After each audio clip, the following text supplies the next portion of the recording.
தமிழில் முதல் பக்தி சேனல் சாய் டிவி.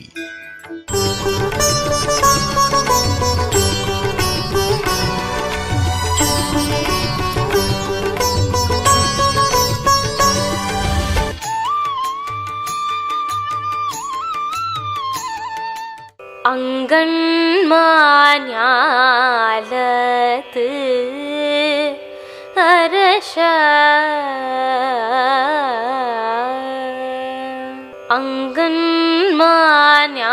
அங்கண்மாஞாலத்து அரச அபிமான பங்கமாய் வந்து நின் பள்ளி கட்டீர் கீழே சங்கம் இருப்பார் போல் வந்து தலை பேதோ கிங்கினி வாய் செய்த தாமரை பூ போலே செங்கன் சிறு சிறிதே எம்மேல் விழியாவோ திங்களும் ஆதித்யனும் எழுந்தார் போ அங்கண் இரண்டும் கொண்டு எங்கள் மேல் நோக்குதிகே எங்கள் மேல் சாபம் இழிந்தேலோ ரம்பாவாய்.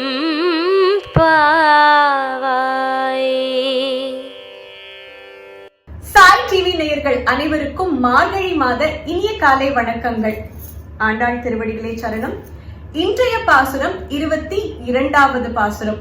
நேற்றைய பாசுரத்துல ஆண்டாள் ஏற்ற கலங்கள் எதிர்பொங்கி மீதளிப்ப மாற்றாதே பால் சொரியும் வள்ளல் பெரும் பசுக்கள் ஆற்ற படைத்தான் மகனே அறிவுராய். ஆயர்பாடியில பசுக்கள் கூட வள்ளல் தன்மையோட இருக்கு, பொங்கி வழியும் அளவு பால் சுரக்கிறது. ஆயர் குலத்து நாயகனாக இருக்கும் கண்ணா, எங்களுக்கு கொஞ்சம் அனுகிரகம் பண்ணக்கூடாதான்னு பிரார்த்திச்சா. இதுல என்ன ஒரு விசேஷம்னா 18, 19, 20 இந்த 3 பாசுரங்கள்லயும் நப்பின்னை பிராட்டியை எழுப்பினான். நேற்றைய பாசுரத்துல நப்பின்னை பிராட்டியும் ஆண்டாள் ஆயர் குல சிறுமியரோடு சேர்ந்தாச்சு. எல்லாருமாக சேர்ந்துதான் கண்ணன் கிட்ட அறிவுராய் துயில் எழாய்னு பிரார்த்திச்சா. இன்றைய பாசுரத்துல மெதுவாக கண்ணை திறந்து உன்னோட கட்டாட்சம் எங்க மேல படும்படி அனுகிரகம் பண்ணக்கூடாதான்னு கேட்கலாம். அத வியாக்கியானத்துல நம்ம அனுபவிக்கலாம். முதல்ல இன்றைய பாசுரம் அங்கண்மா ஞாலத்து இந்த பாசுரத்தை வாசிக்க கத்துக்கலாம். அங்கண்மா ஞாலத்தரசர் அபிமான அங்கண்மா ஞாலத்தரசர் அபிமான பங்கமாய் வந்து நின் பள்ளி கட்டிற்கீழே பங்கமாய் வந்து நின் பள்ளி கட்டிற்கீழே சங்கம் இருப்பார் போல் வந்து தலை பெய்தோம் சங்கம் இருப்பார் போல் வந்து தலை பெய்தோம் கிங்கிணி வாய் செய்த தாமரை பூ போலே கிங்கிணி வாய் செய்த தாமரை போலே செங்கண் சிறு சிறிதே எம்மேல் விழியாவோ செங்கண் சிறு சிறிதே எம்மேல் விழியாவோ திங்களும் ஆதித்யனும் எழுந்தாற்போல் திங்களும் ஆதித்யனும் எழுந்தாற்போல்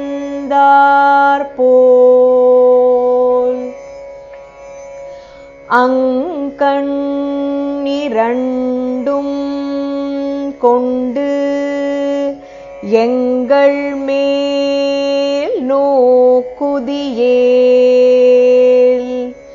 அங்கண் இரண்டும் கொண்டு எங்கள் மேல் நோக்குதியேல் எங்கள் மேல் சாபம்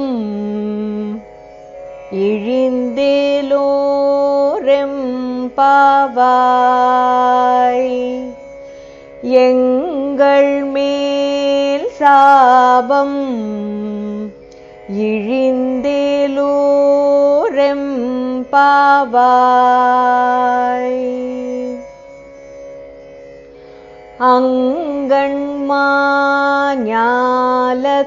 அங்கண்மாஞாலத்தரசர் அபிமான பங்கமாய் வந்து நின் பள்ளிக்கட்டிற்கீழே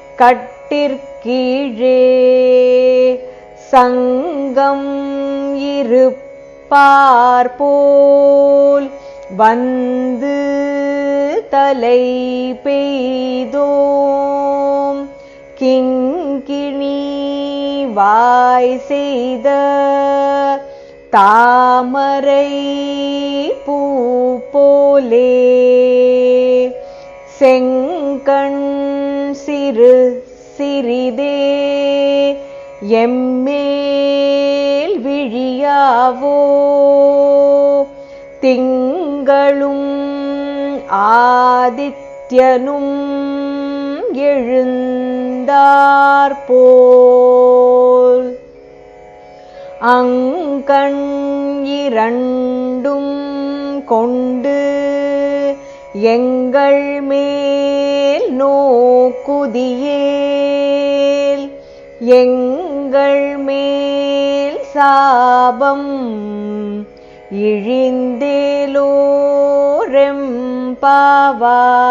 இழிந்தேலோரெம்பாவாய் அங்கண்மா ஞாலத்து அரசர் அபிமான பங்கமாய் வந்து நின் பள்ளி கட்டிற்கீழே. அங்கண்மா ஞாலத்து அரசர், இந்த அழகான பூமியில இருக்கும் அத்தனை அரசர்களும் பங்கமாய் வந்து அவளோட அகங்காரத்தை விட்டு நின் பள்ளி கட்டிற்கீழே, உன்னோட கட்டிற்கீழே காத்துருப்பா. இந்த பூமியில இருக்கும் ஒவ்வொரு ஜீவராசிக்கும் ஒவ்வொரு விதமான கர்வம் இருக்கும். எறும்புக்கு அதோட புற்றுனால கர்வம், காட்டில் வாழும் விலங்குகளுக்கு அந்த கானகம் தன்னுடையது அப்படிங்கிற ஒரு கர்வம், மனுஷாலான நமக்கு பதவி, புகழ், செல்வம், அழகு, இதனால கர்வம். ஆனா இதெல்லாம் சாஸ்வதமே கிடையாது, அனித்யம். சங்கர பகவத் பாதாள் பஜகோவிந்தத்துல சொல்ற மாதிரி மா குரு தன ஜன யௌவன கர்வம். உங்ககிட்ட தனம் இருக்கு, பந்துக்கள் இருக்கா, அழகு இருக்கு, அதாவது இளமை இருக்குன்னு கர்வம் கொள்ளாதே. ஹரதி நிமேஷா கால சர்வம், காலம்ங்கிறது ஒரு க்ஷணத்துல இதெல்லாம் அழிக்கக்கூடிய தன்மை வாய்ந்தது. அதே மாதிரி அரசர்கள் எல்லாம் இந்த ராஜ்யம் தன்னுடையது, வீரத்தோட நான் இருக்கிறதுனால யார வேணா வென்றுட முடியும் அப்படின்னு ஓட ஓட அந்த பகைவர்களை விரட்டுவதுல கூட அவளுக்கு ஒரு கர்வம் உண்டாம். ஒரு கட்டத்துல இப்படி வீரத்தோட இருந்த அரசர்கள் கூட இந்த வீரத்தினாலையும் இந்த ராஜ்யத்தினாலையும் எந்த விதமான பிரயோஜனமும் கிடையாது அப்படிங்கறத உணர்ந்து உன்கிட்ட சரணாகதி பண்றதுக்காக உன்னோட கட்டில் பக்கத்துல நின்னு உன் கட்டில் கீழே நின்னு காத்துட்டு இருப்பா. அபிமான பங்கமாய் தன்னிடம் இருந்த அந்த அகங்காரத்தை தொலைச்சு அதை விட்டு உன்னோட கட்டில் பக்கத்துல வந்து சரணாகதி பண்ணுவா. இப்ப அவளுக்கும் எங்களுக்கும் என்ன சம்பந்தம்? அங்கன்மா ஞாலத்து அரசர் அபிமான பங்கமாய் வந்து நின் கட்டில் கீழே சங்கம் இருப்பார் போல் வந்து தலை பெய்தோம். ஒருத்தர் இல்ல, 2 பேர் இல்ல, இந்த மாதிரி பல அரசர்கள் சங்கமாக வந்து அவளோட ராஜ்யத்தை துறந்து அந்த கர்வத்தை துறந்து பந்துக்களை விட்டு தான் இருக்கும் இடத்தை விட்டு உன்கிட்ட சரணாகதி பண்றதுக்காக நீ மட்டும்தான் நித்தியம், உன் அனுகிரகம் மட்டும்தான் வேணும்னு உன்னோட கட்டில் பக்கத்துல வந்து உனக்காக காத்துட்டு இருப்பா. அதே மாதிரி இந்த ஆயர் குலத்துல இருக்கும் நாங்க எல்லாரும் வந்திருக்கோம். இதுல மறைமுகமாக ஆண்டாள் சொல்றது, எங்களுக்கும் எங்களை அறியாமையே ஏதாவது ஒரு கர்வம் இருந்திருந்தா அதையும் நாங்க விட்டுட்டு தான் கண்ணா உங்ககிட்ட வந்திருக்கோம். இது நம்ம எப்படி பார்க்கணும்னா, பக்தி மார்க்கத்துல இருக்கிறவா, ஞான மார்க்கத்துல இருக்கிறவா கூட உதாரணமாக, நான் பெருமாளுக்கு நைவேத்தியம் பண்ணாம பச்சை தண்ணி கூட குடிக்க மாட்டேன், நான் மாசம் 100 பேருக்கு அன்னதானம் பண்ணுவேன், இந்த கோவில் திருப்பணியை முழுக்க முழுக்க நான் எடுத்துதான் நடத்தினேன் அப்படின்னு பகவானுக்கு சம்பந்தப்பட்ட விஷயங்கள்ல கூட நமக்கு கர்வமும் அகங்காரமும் வந்துடுறது. அப்படிப்பட்ட கர்வம் கூட இருக்கக்கூடாது. பக்தியிலையும் ஞானத்திலையும் கூட கர்வம் இருக்கக்கூடாது. வேதாந்தத்துல சொல்லுவா, நான் ரொம்ப நேர்மையானவன் அப்படின்னு சொல்றது கூட ஒரு வகையான கர்வம் தான் வேதாந்தத்துல சொல்லுவா. அபிமான பங்கமாய் வந்து நின் பள்ளி கட்டிற்கீழ் சங்கம் இருப்பார் போல் வந்து தலை பெய்தோம். நாங்க ஒருத்தர் இல்ல, 2 பேர் இல்ல, 5 லட்சம் ஆயர்குல பெண்கள் வந்திருக்கோம் உன்கிட்ட சரணாகதி பண்றதுக்காக. எங்க தலைய குனிந்து உன்னோட அனுகிரகத்துக்காக காத்துட்டு இருக்கோம். அப்ப கிருஷ்ணர் கேக்குற, உங்களுக்கு எல்லாம் என்ன வேணும்? கிங்கிணி வாய் செய்த தாமரை பூ போலே செங்கண் சிறு சிறிதே எம்மேல் விழியாவோ. கிங்கிணி வாய் செய்த, கிங்கிணிங்கிறது சலசலக்கும் முத்து. தாமரை பூ போலே, தாமரை பூ போல உன்னோட கண்கள் இருக்கு, செங்கண் இருக்கு, கண்கள் மிருதுவாக இருக்கு, விஷாலமாக இருக்கு, அழகாக இருக்கு, மென்மையாக இருக்கு, அனுகிரகம் பண்ணக்கூடிய கண்கள் அவை. அப்படிப்பட்ட கண்களால மெதுவாக கண்ணை திறந்து எங்களை நீ பார்க்கணும் கண்ணா. கிங்கிணி வாய் செய்த அந்த தாமரை பூ நடுவுலேந்து அழகாக மலருமே, அதே மாதிரி உன்னோட கண்ணை நீ மெதுவாக திறக்கணும். செங்கண் சிறு சிறிதே எம்மேல் விழியாவோ. அந்த கண்களை மெதுவாக திறந்து, ரொம்ப அவசரப்பட வேண்டாம், நீ மெதுவாக திறந்தா போரும். மெதுவாக திறந்து எம்மேல், எங்கள் மேல் விழியாவோ, எங்களை பார்க்க கூடாதா? உன்னுடைய கண்கள் எப்படிங்கறத நான் சொல்றேன், ஏன்னா எங்களுக்கு தெரியும் கண்ணா. செங்கண் சிறு சிறிதே எம்மேல் விழியாவோ, திங்களும் ஆதித்யனும் எழுந்தார் போல். நீ எல்லாரையும் ஒரே மாதிரி பார்க்க மாட்ட. நான் எதுக்கு இதை எடுத்து சொல்றேன்னா, அரசர்கள் எல்லாம் கர்வத்தை விட்டு எப்படி உன்கிட்ட சரணடைஞ்சாலோ அதே மாதிரி ஆயர்குல பெண்களான நாங்க அத்தனை பேரும் உன்கிட்ட வந்திருக்கோம். ஏன்னா எங்களுக்கு தெரியும் உன்னுடைய கண்கள் வெப்பத்தன்மையும் கொடுக்கும், குளிர்ச்சியையும் கொடுக்கும். அனுகூலர்களுக்கு குளிர்ச்சியாக, பிரதிகூலர்களுக்கு வெப்பமாக இருக்கக்கூடிய தன்மை உடையவை உன்னோட கண்கள். செங்கண் சிறு சிறிதே எம்மேல் விழியாவோ, திங்களும் ஆதித்யனும் எழுந்தார் போல். ஒரு கண் சூரியனாக, ஒரு கண் சந்திரனாக எழுந்தார் போல்.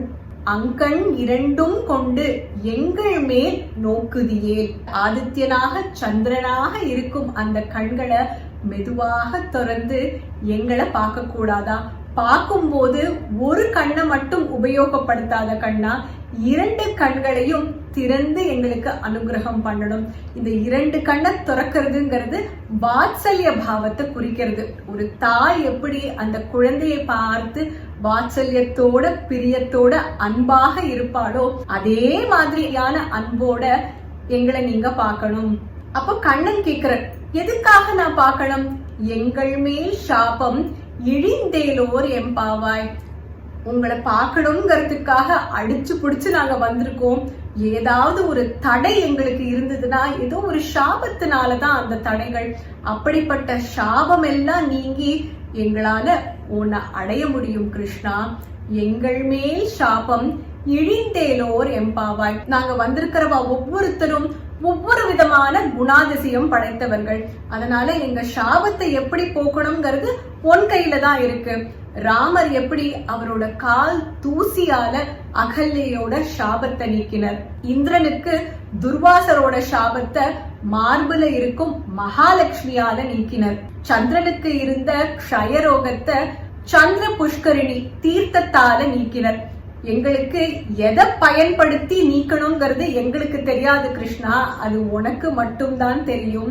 மெதுவாக கண்ணை திறந்து பார்த்து எங்களுக்கெல்லாம் என்ன மாதிரியான சாபம் இருக்குன்னு உனக்கு தெரியுமே, பார்த்துட்டு அதுக்கு ஏத்தா மாதிரி அந்த சாபத்தை நீக்குவதற்கான பிரயத்தனம் பண்ணி நீ எங்களுக்கு அனுகிரகம் பண்ணணும். செங்கண் இரண்டும் கொண்டு எங்கள் மேல் நோக்குதியேல் எங்கள் மேல் சாபம் இழிந்தேலோர் எம்பாவாய். அப்படி நீ பார்த்தேனா எந்த விதமான சாபம் இருந்தாலும் எங்க வாழ்க்கையிலேருந்து அது போயிடும். அப்படிப்பட்ட சாபங்கள் போனாலே எங்களால சுலபமாக உன்கிட்ட வர முடியும் கிருஷ்ணான்னு இந்த 22வது பாசுரத்துல கிருஷ்ணரை மெதுவாக கண்ணை திறந்து அனுகிரகம் பண்ணும்படி கேட்கிறா ஆண்டாள். பக்தியில கூட செருக்கு இருக்க கூடாதுங்கிறது நம்ம எப்பவும் நினைவில் கொள்ள வேண்டிய ஒரு விஷயம். திருப்பாவையில இல்லாத விஷயங்களே கிடையாதுன்னு சொல்லலாம். உதாரணமாக நாட்கள் எடுத்துட்டோம்னா 7 நாட்களும் திருப்பாவையில ஆண்டாள் சொல்லியிருக்கா. திங்களும் ஆதித்யனும் சந்திரன் சூரியன். 20வது பாசுரத்துல 33 அமரருக்கு முன் சென்று அதுல செவ்வாய் சிறுமருங்குள் செவ்வாய் வந்துடுறது. முதல் பாசுரத்துல மார்கழி திங்கள் மதி நிறைந்த நன்னாளால். புதன் சௌமியன்கிறது சோமன் திங்களோட மகன், அதனால 2வது முறை திங்கள்ங்கிறது புதனை குறிக்கிறது. 13வது பாசுரத்துல வெள்ளி எழுந்து வியாழம் உறங்கிற்று. வியாழன் வந்தாச்சு, வெள்ளி வந்தாச்சு. 20வது பாசுரத்துல கப்பம் தவிர்க்கும் கலியே துயில் எழாய். சனி பகவானுக்கு கலி அப்படிங்கிற ஒரு பெயர் உண்டு. அதனால ஞாயிறிலிருந்து சனி வரைக்கும் 7 நாட்களோட பெயரையும் திருப்பாவையில நம்ம பார்க்கலாம். ஒவ்வொரு பாசுரத்துக்கும் வியாக்கியானத்தோட பாசுரத்தோட ஸ்வாபதேச அர்த்தமும் பார்த்துட்டு வரும். இந்த பாசுரத்தோட ஸ்வாபதேச அர்த்தம் பெருமாளோட கண்கள் மிகவும் தயை கொண்ட கண்கள். ஆனா பகைவர்கள் பிரதிகூலர்களுக்கு வெப்பமாக இருக்குமாம் பெருமாளோட கண். பகவான் ஒண்ணுதான், ஆனா அவர் யார் யார்கிட்ட எப்படி எப்படி இருப்பாருங்கிறது அவாவாளோட குணாதிசயம் பொறுத்திருக்கு. இது முதல் ஸ்வாபதேச அர்த்தம். அங்கண் இரண்டும் கொண்டு எங்கள் மேல் நோக்குதியேல் அப்படின்னு ஆண்டாள் சொல்றான். அதாவது அந்த 2 கண்கள் கொண்டு எங்களை நோக்கினா. இந்த இடத்துல சந்தேகமாக சொல்றாளோ அப்படின்னு ஒரு கேள்வி வரலாம். இந்த இடத்துல சந்தேகமே கிடையாது. பெருமாள் எப்பவும் அவரோட தயை அவரோட கருணையையும் அனுகிரகத்தையும் நமக்கு கொடுத்துட்டே தான் இருக்கார். ஆனா அவர் கிட்ட போனாதானே அந்த கடாட்சம் நம்ம மேல படும். எந்த விதமான தடையும் இல்லாம எந்த விதமான அகங்காரமும் இல்லாம மமக்காரம் இல்லாம பெருமாளுக்கு கைங்கரியம் பண்ணி அந்த கைங்கரியத்தையும் நிஷ்காமியமாக பண்ணினா பெருமாளோட அனுகிரகம் 2 கண்ணால அனுகிரகம்ங்கிறது நமக்கு கண்டிப்பாக கிடைக்கும். இது 2வது ஸ்வாபதேசார்த்தம். எங்கள் மேல் சாபம் இழிந்தேலோர் எம்பாவாய். அந்த சாபம்ங்கிறது நமக்கு வாழ்க்கையில பகவான் கிட்ட நெருங்க விடாம இருக்கும் விஷயங்கள். அந்த சாபத்தையும் வேற யாரும் இல்ல பெருமாளால மட்டும்தான் போக்க முடியும். அதனாலதான் அங்கண் இரண்டும் கொண்டு எங்கள் மேல் நோக்குதியேல் எங்கள் மேல் சாபம் இழிந்தேலோ எம்பாவாய். அந்த தடைகள் நீங்கவும் நீங்க தான் எங்களுக்கு அனுகிரகம் பண்ணணும். அந்த அனுகிரகமும் பெருமாளால மட்டும்தான் நமக்கு கொடுக்க முடியும். அந்த அனுகிரகம் வேணுங்கிற பிரார்த்தனை நம்ம பண்ணலாம், பக்தர்களால நம்ம பண்ணலாம். அந்த பிரார்த்தனைக்காகவாது அவர் அந்த தடைகளை நீக்கி நம்மள அவர்கிட்ட அண்ட விடுவர். இது 3வது ஸ்வாபதேசார்த்தம். சின்ன வயசுல இருந்தே கண்ணனோட கதைகள் கேட்டு வளர்ந்தவள் நம் ஆண்டாள். அதனால அவளுக்கு கண்ணன் புரிந்த லீலைகளும் தெரியும், கண்ணன் சொன்ன பகவத்கீதையும் தெரியும். திருப்பாவையோட வியாக்கியானம் அனுபவிக்கத்தான் எவ்வளவு ஆழமான விஷயங்கள் திருப்பாவையில ஆண்டாள் சொல்லியிருக்காங்கிறது நமக்கு புரியும். ஒவ்வொரு பாசுரத்துக்கும் அன்வயமாக பகவத்கீதையில ஒரு உதாரண ஸ்லோகம் பார்த்துட்டு வரும்.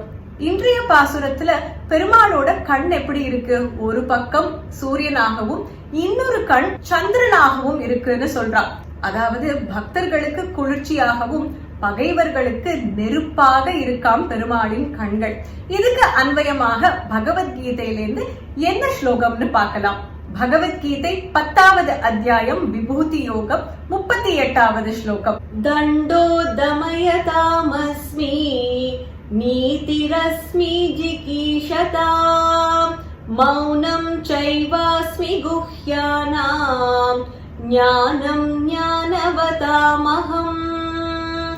விபூதி யோகத்துல கிருஷ்ணர் ஒவ்வொன்றுத்திலையும் தான் எதுவாக இருக்கேன்னு சொல்றார். இந்த 38வது ஸ்லோகத்துல அதர்மம் இருக்கும் இடத்துல நான் தண்டனையாக இருக்கேன், நீதி இருக்கும் இடத்துல நான் தர்மமாக இருக்கேன், ரகசியமாக இருக்கும் விஷயங்கள்ல நான் மௌனமாக இருக்கேன், ஞானிகள் இடத்துல நான் ஞானமாக இருக்கேன்னு சொல்றேன். இன்றைய பாசுரத்தை ஒப்பிட்டு பார்த்தோம்னா ஒரு பக்கம் சூரியன் ஒரு பக்கம் சந்திரன். அதாவது அநீதி இருக்கும் இடத்துல சூரியனாகவும் வெப்பமாகவும், நீதி இருக்கிற இடத்துல அதாவது தர்மம் இருக்கிற இடத்துல குளிர்ச்சியாக இருப்பாராம் கிருஷ்ணர் தன் பக்தர்களிடம். ஆண்டாள் இந்த பாசுரத்துல கண்ணனோட கண்களை வர்ணிக்கும் போது ஒரு பக்கம் சூரியன் ஒரு பக்கம் சந்திரன்.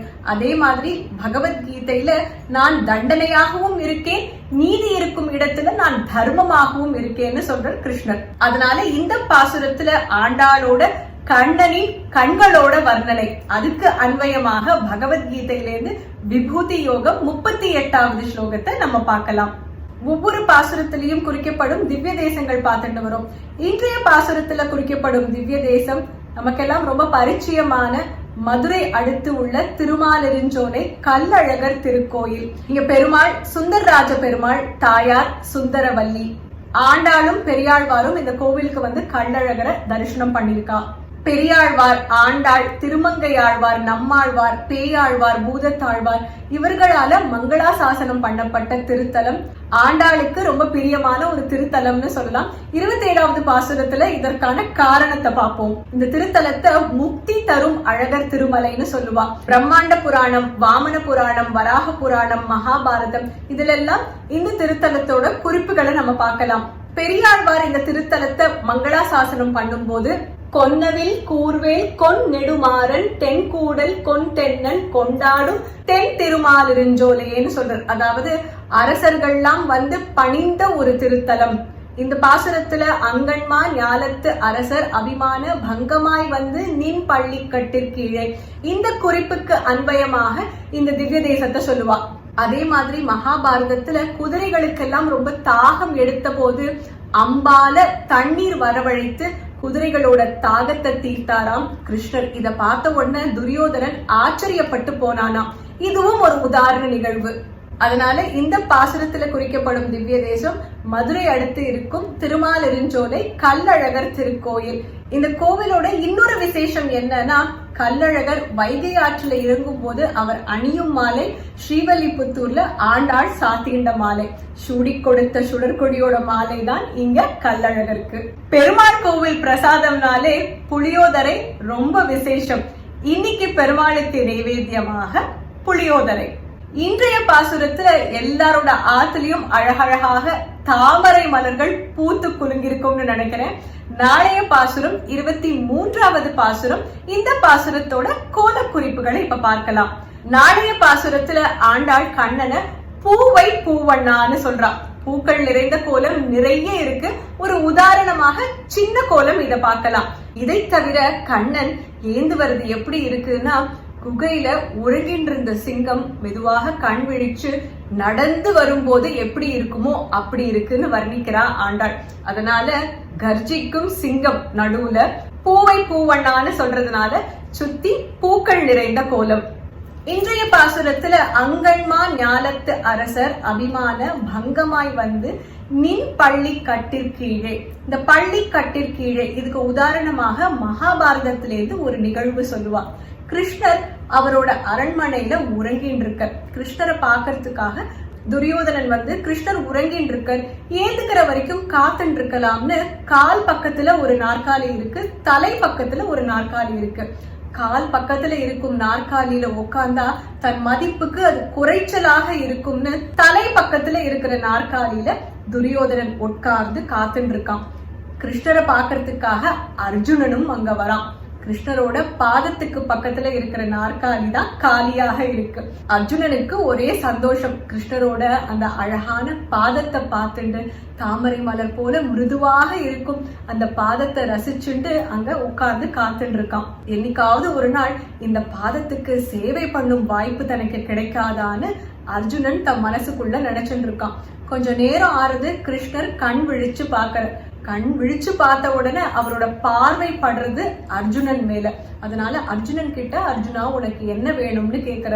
இந்த பக்கம் உட்கார்ந்து இருந்த துரியோதனனுக்கு கோபம் வருது. இங்க நான் தான் முதல்ல வந்தேன், முதல்ல என்கிட்ட கேளுங்க என்ன வேணும்னு சொல்ல கிருஷ்ணர் சரிப்பா உனக்கு என்ன வேணும்னு கேக்குற. துரியோதனன் நான் போர் தொடுக்க போறேன், அந்த போர்ல நீங்க எனக்கு துணையாக இருக்கணும்னு கேக்குறான். போரா? யாரை எதிர்த்து நீ போர் தொடுக்க போற? வேற யாரு? பாண்டவர்களை எதிர்த்துதான்.